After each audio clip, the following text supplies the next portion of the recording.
자, 오늘 아침도 좋은 날입니다. 우리 기도를 통해서 하나님의 뜻이 우리 가운데 이루어지고 있습니다.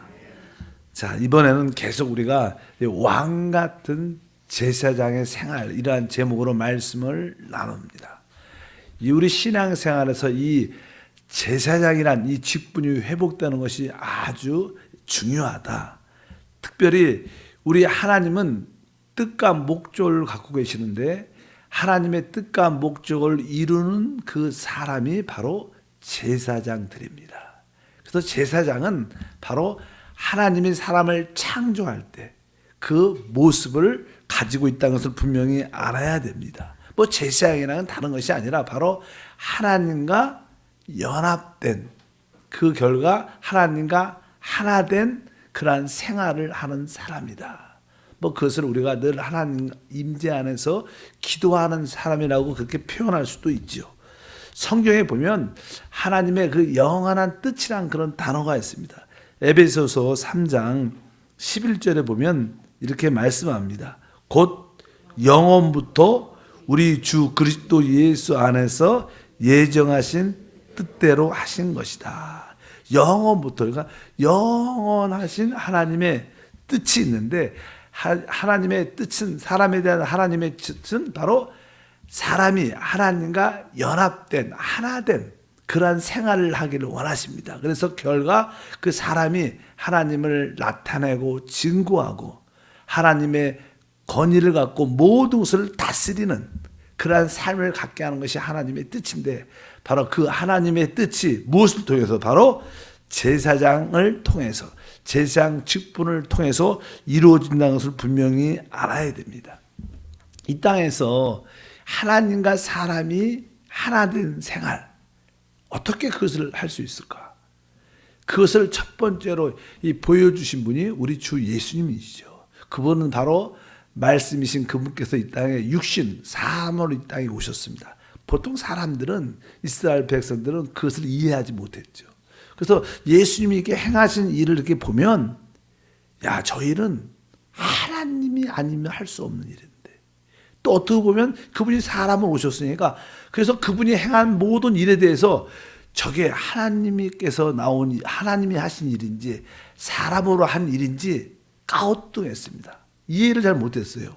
그래서 니고데모도 당신이 하늘에서 오시지 않았으면 이런 일을 행할 수 없습니다. 이렇게 표현했습니다. 그러니까 예수님의 그 행하시는 모든 일들과 사역을 보면 그 일이 하나님이 하신 건지 사람이 한 건지 알 수 없었는데, 왜? 예수님은 바로 하나님과 사람의 연합된, 하나된 생활을 하셨기 때문에. 예수님이 첫 번째 우리의 본이 되시는 거예요.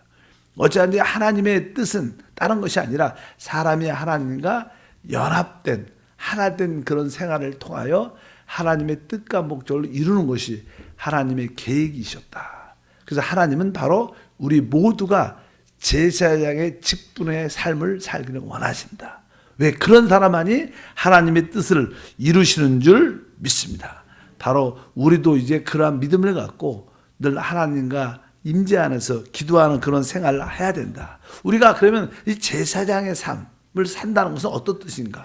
바로 우리가 제사장으로서 하나님을 일을 한다는 그런 개념이 아닙니다. 바로 하나님을 마음껏 누려야 그러한 삶이 나타나는 것을 아셔야 됩니다. 보통 우리가 하나님을 위해서 일을 해야 된다, 봉사해야 된다, 그런 개념이 많지만 그 일과 봉사조차도 하나님을 누리고 나서, 하나님과 하나 되고 나서 자연스러운 그런 생활이 되어야 될 것을 분명히 알아야 됩니다.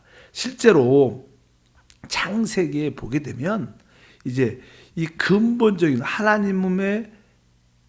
하나님께서 우리에게 주신 축복이 무엇인가를 분명히 기록하고 있습니다. 뭐 에덴 동산에 보게 되면 인간의 근본적인 두 가지의 길을 보여주죠. 하나는 이게 생명나무와 하나는 선악을 알게 하는 나무를 보여줍니다. 이 세상에는 두 가지 길이 있죠. 어떤 길? 하나는 생명의 길이 있고 또 하나는 사망의 길이 있습니다. 어떻게 우리가 생명의 길을 가질 수 있고 어떻게 사망의 길을 가지 않을 수 있는가? 성경은 다른 것이 아니라 바로 우리 하나님을 나의 무엇으로? 생명으로 받아들일 때만이 우리의 제사장의 생활이 나타날 수 있다. 그래서 여러분들이 하나님을 생명으로 누리라는 그런 뜻을 기억을 꼭 하셔야 됩니다. 왜냐하면 우리가 하나님을 섬긴다는 것은 하나님을 위해서 일을 한다는 그런 개념이 아닙니다. 바로 그분을 생명으로 누린다는 개념을 이해를 갖고 있어야 돼요. 우리가 하나님을 위해서 일을 한다 이게 아니라 하나님을 생명으로 누리는 것이 바로 우리 일입니다. 그러면 자연스럽게 제사장의 삶이 나타나고 바로 하나님의 뜻과 목적을 이루는 우리 모두가 돼야 될 줄 믿습니다. 하나님을 생명으로 누린다 이런 영적인 이해가 없이 하나님께 봉사하는 것은 다 종교고 그것은 두려운 것이고 하나님이 기뻐하지 않는 것이다. 이러한 영적인 분별력이 우리 신앙생활의 첫 번째 기초가 돼야 된다. 그렇지 않으면 우리는 나도 모르는 사이에 생명의 길이 아니라 무슨 길을 가고 있냐? 사망의 길을 가고 있는 거예요. 그래서 이 생명의 길과 사망의 길의 기본적인 자세를 알아야 된다. 그래서 우리가 그분을 생명으로 우리가 가지려면 우리 마음을 활짝 열고 그분을 마음껏 우리 안으로 이렇게 어떻게 받아들여야 되는 거예요. 그분을 마음껏 우리 안으로 받아들여서 그분과 하나 되는 그것이 전제가 될 때 거기서 자연스러운 또 일과 봉사가 나오는 것이지 그분을 생명으로 받아들이지 않고 일하는 것은 바로 하나님이 원하는 게 아니다. 그래서 성경은 계속 하나님을 생명으로 누리는 생활을 하라. 따라할까요? 하나님을 생명으로 누리는 생활. 이런 단어나 어절에 대해서 여러분들 이해와 감동이 있어야 돼요. 아, 신앙생활이 무엇이냐? 하나님을 생명으로 누리는 생활이다. 그 여러분들 생명에 속한 것은 몇 가지가 있죠. 우리는 숨을 쉰다, 호흡한다. 이것도 생명과 관련되어 있어요. 우리가 먹는다. 이것도 우리가 생명과 관련되어 있어요. 또 우리가 마신다. 그래서 우리 주님은 계속 생명으로 오시고 우리가 그분을 생명으로 누리기 원하기 때문에 주님은 늘 그런 말씀을 하시죠. 나를 먹는 자는, 나를 마시는 자는 그 배에서 생수의 강이 흘러나올 것이다.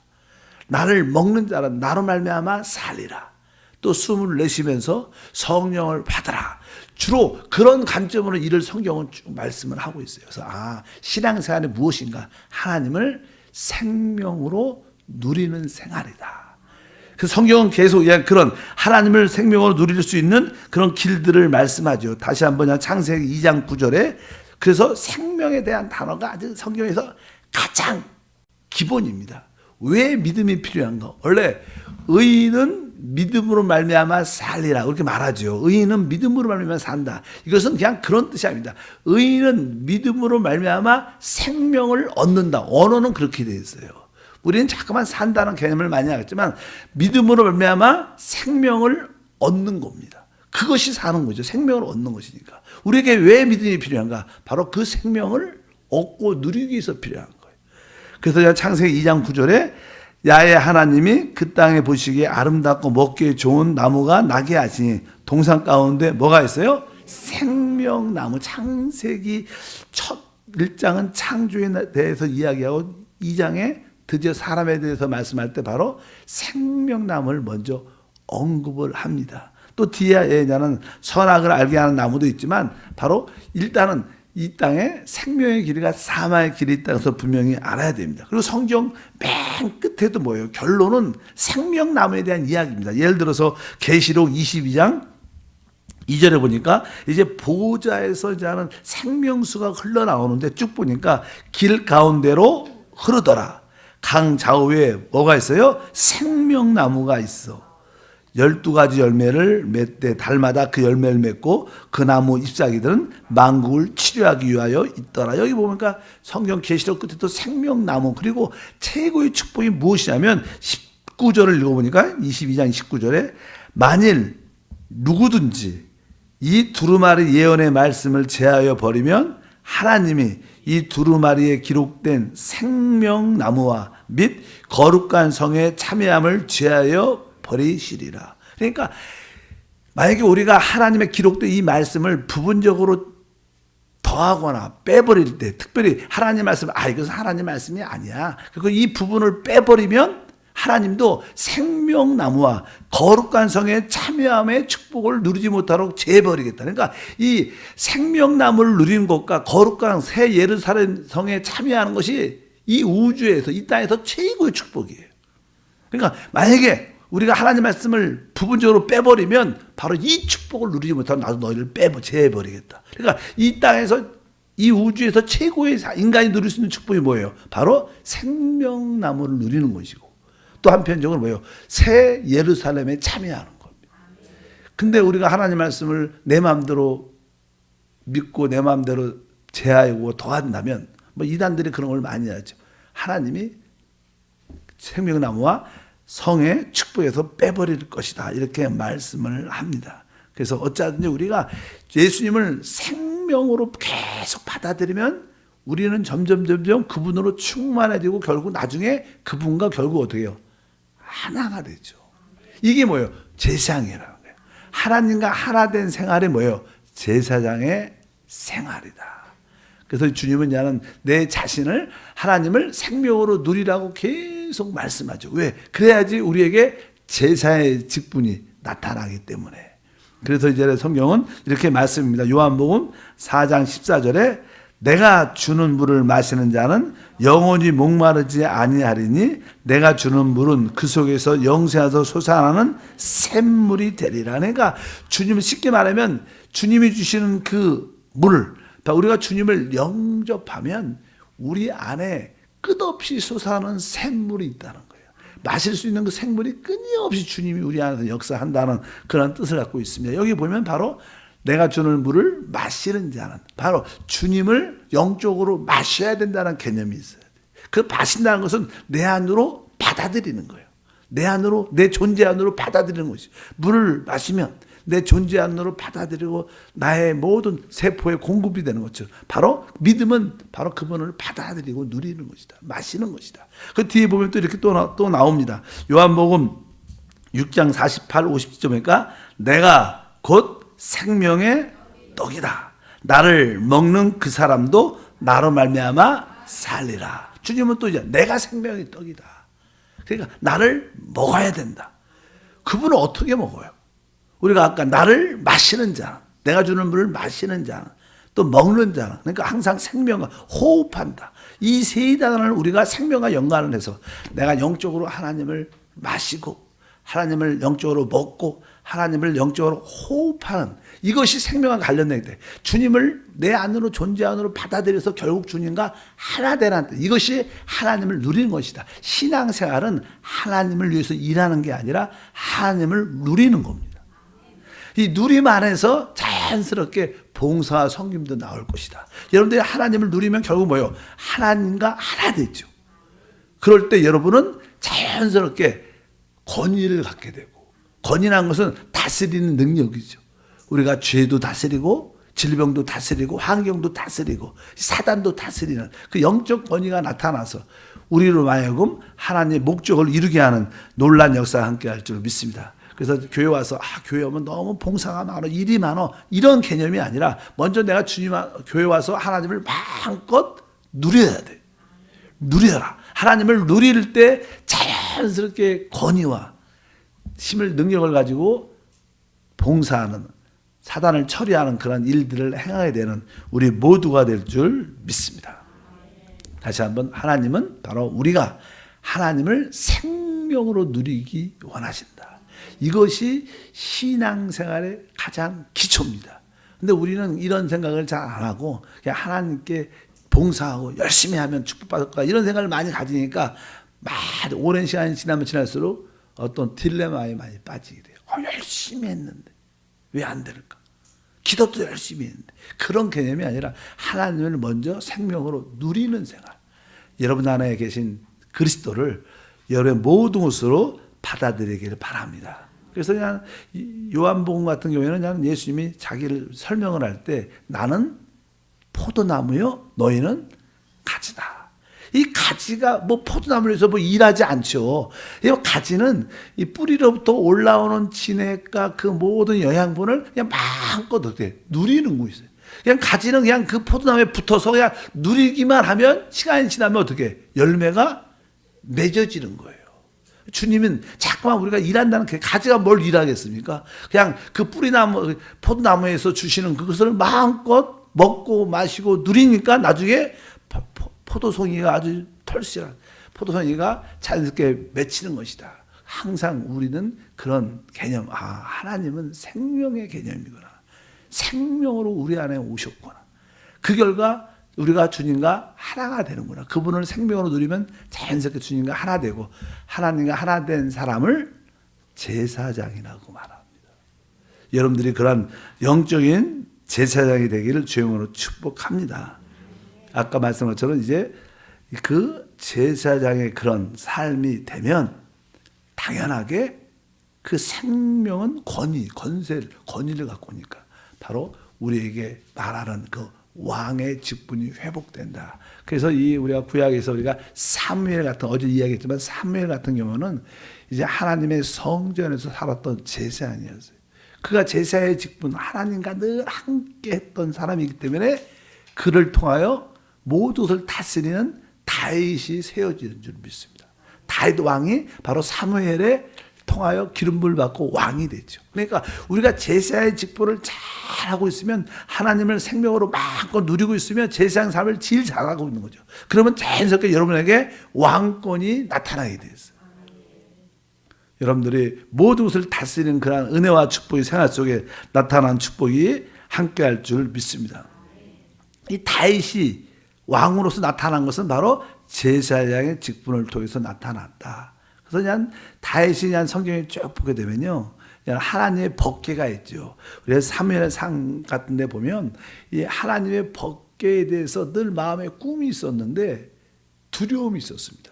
그런데 그 하나님의 법궤를 가지고 있는 오벤 에돔의 집에 하나님의 축복이 임했더라. 그래갖고 다윗이 이제 어느 정도 이 원수를 처리하고 이제 하나님의 그 법궤를 자기네 예루살렘으로 가지고 와야겠다 생각해서 그것을 가지러 갑니다.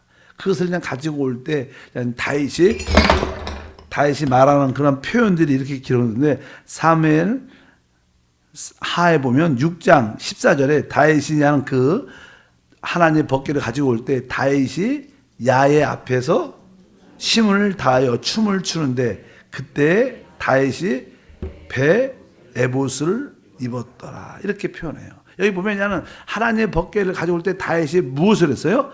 배 에봇을 입었다는 거예요. 이거 에봇이 뭐예요? 제사장의 옷이죠. 제사장의 옷을 입었다는 거예요. 어느 다윗은 왕이죠, 왕. 근데 제사장이 아니었어요. 그런데 그가 무엇을 입었어요? 제사장의 옷을 입었다는 거예요. 그러니까 하나님의 법궤를 가져오고 다윗 왕의 직분을 행하기 전에 무엇이 있어야 돼요? 다윗에게 제사장의 그런 삶이 있어야 된다는 거예요. 이런 삶이 있을 때만이 하나님의 법궤를 가지고 오고 또 하나님의 법궤는 알다시피 거기에 하나님의 생명의 법이 있으니까 우리 안에 생명의 법의 역사가 나타나려면 바로 우리 제사의 삶, 그것을 우리가 늘 기도하는, 우리 신앙에서는 교회에서는 그냥 기도의 생활을 해야 된다. 말씀과 기도로 충만해야 된다. 그것이 뭐예요? 쉽게 말하면 말씀으로 하나님을 누리고 기도로 하나님을 누리는 생활, 하나님과 연합된 생활, 그것이 뭐예요? 제사장의 생활이다. 우리는 잠깐 기도하면 자꾸만 이렇게 응답받으려고 기도를 많이 하죠. 우리가 필요할 때는 믿음으로 기도해서 질병도 문제도 해결받아야 됩니다. 그러나 그 이전에 바로 기도는 바로 말씀을 읽는 것은 하나님과 하나 되는 시간을 갖는 거예요. 여러분들이 내가 먼저 하나님과 하나 되겠다. 하나님 내 안에 있음을 내가 하나님 안에 있음을 확인하고 누리겠다. 이런 신앙생활을 자연스럽게 갖게 되면 여러분에게 왕권도 나타나서 그 문제도 처리할 수 있고 순서가 바뀌면 안 된다는 거예요. 제사의 직분이 먼저 나는 거예요. 그럴 때 기도 응답도 함께 따르는 부수적인 축복도 함께 할 줄 믿습니다. 제사의 직분과 상관없이 우리가 응답만 받으려 한다면 시간이 더 오래 걸릴 수 있다는 것도 분명히 알아야 됩니다. 바로 다윗조차도 바로 에봇을 입고 제사의 직분의 생활이 그에게 있었기 때문에 바로 하나님의 법궤도 가져오고 왕권이 나타나는 놀라운 축복이 함께 할 줄 믿습니다. 그래서 우리의 참된 신분은 바로 뭐라 그래요? 너희는 왕 같은 제사장이다. 그래서 이 마지막 때 우리가 왕 같은 이 제사의 직분을 회복하는 것이 우리 신앙생활의 관건인 줄 믿습니다. 하나님 왕권을 회복할 수 있도록 나에게 먼저 제사장 직분이 회복되게 도와 주시옵소서. 그리고 어제도 말한 것처럼 이 제사장 직분이 이렇게 잘 되면 우리가 그리스도라는 선지자의 직분도 나타나게 되어 있는 줄 믿습니다. 뭐 우리가 구약의 맨 끝에는 그냥 선지서가 쭉 기록되어 있죠. 거기에 뭐 에스겔, 이사야, 예레미야 이런 사람들은 늘 하나님과 어떻게 함께 했던 사람이에요. 하나님 말씀 안에서 살았던, 하나님 임재 안에 살았던 사람들이었습니다. 뭐 아까 에스겔, 이사야, 뭐 예레미야, 뭐 다니엘 이런 사람들은 다 기도하는 사람이었어요. 이것은 기도하는 사람은 뭐예요? 제사의 직분을 가지고 있는 사람이에요. 그러니까 이 새벽에 여러분들은 사실 참 제사장이죠. 여러분들 하나님을 사모하고 하나님을 사랑하고 하나님과 하나 되기 위해서 새벽에 기도하기 위해서 모였는데 이 기도하는 사람들은 결국 뭐예요? 바로 선지자로 사명을 감당하게 된다. 그래서 여러분들이 그럴 때 여러분 안에 참된 간증도 있고 깨달은 말씀의 증거도 함께 할 줄 믿습니다. 뭐 다니엘 아까 말한 것처럼 뭐 에스겔, 예레미야 이런 모든 이 선지자들은 먼저 기도하는 사람이었어요. 성경에 보면 이제 시편 기자들이 많이 있어요. 다윗도 있고 여러 가지 시편을 썼는데 이 사람들은 항상 하나님과 함께 했던 사람이기 때문에 그런 기도의 시를 쓴 거예요. 그들은 뭐예요? 참된 제사장들이에요. 왜? 하나님과 연합된 생활을 했던 사람이니까. 그러니까 여러분도 영적으로 이렇게 시를 쓸 수 있다면 하나님에 대해서 시를 쓸 수 있다면 바로 여러분들은 참된 시편 기자로서 제자의 삶을 살아온 우리 모두가 되어야 될 줄 믿습니다. 그래서 이 모든 것이 제사의 직분이 회복되면 왕권도 나타나고 또 우리가 어떤 은사나 또 미리 많은 것을 알 수 있는 주님을 말하는 예언 같은 그런 은혜도 함께 하는구나 하는 것을 분명히 알아야 됩니다. 그래서 여러분들이 마음속에 내가 제사장 직분을 내가 회복하고 있구나. 보통 우리가 그냥 교회 새벽에 와서 우리 기도하자. 새벽으로 깨우는 성도가 되자. 이 뜻은 다른 말로 제사장 직분을 회복하는 성도가 되자. 이 뜻이죠. 그래서 여러분들이 좀 더 기도도 제사장화돼서 하나님과 연합된 기도를 먼저 많이 하시길 바랍니다. 그럼 여러분에게 왕권과 선지자의 직분도 나타나면서 많은 사람을 살리고 회복하는 주님을 간증하고 표현하는 그러한 일꾼과 축복이 함께할 줄 믿습니다. 문제를 해결한다. 왕권이죠. 또 하나님을 전도하고 말한다. 하나님의 뜻을 말해낸다. 이건 선지자의 직분인데 이것이 제사의 직분을 통해서 나타난다. 하나님 이 마지막 시대에 왕 같은 그 제사의 직분이 회복되게 도와 주시옵소서. 이런 기도가 우리 가운데 있어야 됩니다. 시편에 보면요. 27편 4절에 내가 야에게 바라는 한 가지 일 그것을 구하니 곧 내가 내 평생에 야의 집에 살면서 야의 아름다움을 바라보며 그의 성전에서 사모하는 그것이라. 이 시편 기자는 하나님의 이 성전에서 내가 그의 성전에서 여호와의 집에서 살면서 그러니까 하나님의 성전에서 사는 사람을 구약에 뭐라 그래요? 제사장이죠. 뭐 제사장들은 하나님의 성전 안에서 살았죠. 그러니까 이 시편 기자는 진짜 제사장은 아니었지만 하나님의 성전에 살기를 되게 사모했어요. 그에게 뭐예요? 제사의 직분에 대한 회복이 있었다는 거예요. 그래서 이러한 놀라운 역사가 함께할 줄 믿습니다. 다윗도 마찬가지입니다. 다윗은 이렇게 고백을 합니다. 시편 84편 10절에 보니까 주의 궁정에서의 한 날이 다른 곳에서의 첫날보다 나은즉 악인의 장막에 사는 것보다 내 하나님의 성전 문지기로 있는 것이 좋사오니. 여기도 보면 바로 하나님의 성전, 하나님의 성전, 하나님의 성전에 사는 사람을 제사장이라 그래요. 그러니까 여러분들이 제사장으로 삶을 사는 것이 최고의 축복이라는 거예요. 여기 보면 이런 뜻이요. 다른 곳에서의 첫날보다 나은즉, 그러니까 하나님의 성전, 하나님의 집에서 사는 하루가 세상의 첫날보다 귀하다는 거예요. 그러니까 여러분들이 그동안 잘못 살아왔어요. 세상에서 잘못 살아왔어요. 하나님 없이 살아왔어요. 그러나 지금 여러분들이 내가 하나님의 몸된 교회 안에서 하나님 집에서 진심으로 제사장적으로 봉사하고 그러면 여러분들은 하루 제대로 살면 천일을 하나님 깎아준다는 거예요. 그동안 우리가 몇십 년을 잘못 살아와도 이제 지금부터라도 하나님 집에서 정말 제사의 직분을 회복할 때마다 잘못된 삶의 날소를 하나씩 하나님이 다 처리해 줄 믿습니다. 그래서 우리 하나님의 궁전, 하나님의 집에서 제사의 삶을 제대로 이루어만 낸다면 우리가 그동안 잘못된 실수 것들도 다 지워지고 하나님이 갚아주신다는 그런 뜻도 있는 줄 믿습니다. 그래서 여러분들이 나는 전에 잘못 살아왔어, 그럴 생각이 혹시 들더라도 뭐 하면 돼요? 하나님의 궁전에서 진짜 제사적인 삶을 회복하고 하루하루 살아간다면 하나님이 그 이상의 것을 주실 것을 확실히 믿습니다. 제사장의 생활은 하나님을 생명으로 누릴 때 나타난다. 그래서 여러분들이 하나님을 생명으로 누리는 관점을 갖고 오늘도 그 하나님이신 그리스도를 어떻게 해요? 호흡하고 그분을 마시고 또 영적으로 그분을 먹어야 돼요. 그분은 말씀이요 성령이십니다. 그리스도는 어떤 분인가? 말씀이자 성령이니까 우리가 말씀과 성령을 마시고 호흡하고 먹을 때 우리는 우리 삶 가운데 제사의 직분이 나타나 다스리는 역사, 또 많은 사람을 살리는 역사가 함께할 줄 믿습니다. 하나님 감사합니다. 다시 한번 제사장의 삶의 참된 의미를 다시 한번 깨닫게 도와주옵소서. 참된 제사장의 생활은 하나님을 생명으로 누리는 것입니다. 하나님 바로 우리가 하나님을 생명으로 누릴 때 우리가 하나님과 하나 될 수 있고 그럴 때마다 하나님의 뜻, 목적 그게 이루어짐을 믿습니다. 하나님 이러한 삶이 회복되게 하소서. 이 제사의 생활이 회복되게 도와 주시옵소서. 주 예수 이름으로 기도함.